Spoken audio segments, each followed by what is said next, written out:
I'm not doing anything. You know, being part-time, I was, doing two things at once. I was working in a warehouse part-time.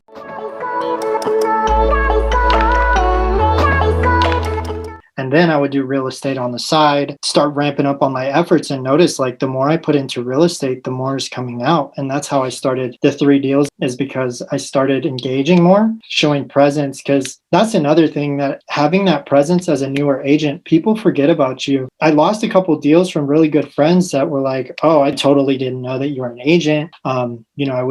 I wish I knew.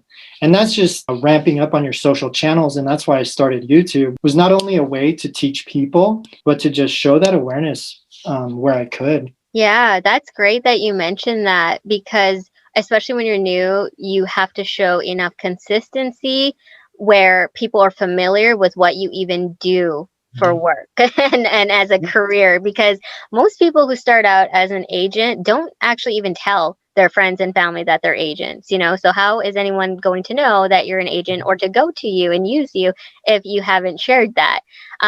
So are you full-time now, or are you still a part-time agent? So now I've transitioned. It's been a couple months already. I think maybe 9 months of going full time. Nice.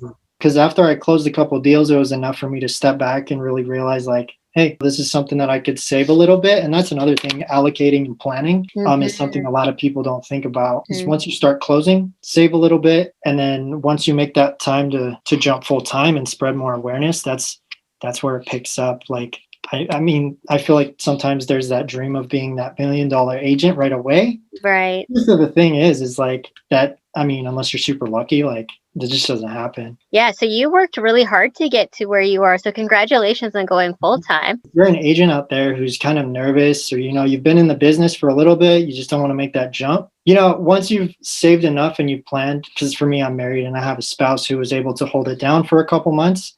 If you guys are fortunate to have that, it's worth the jump once you can start spreading that awareness. And even now, just a little bit helps. How was it with your client care process during a pandemic?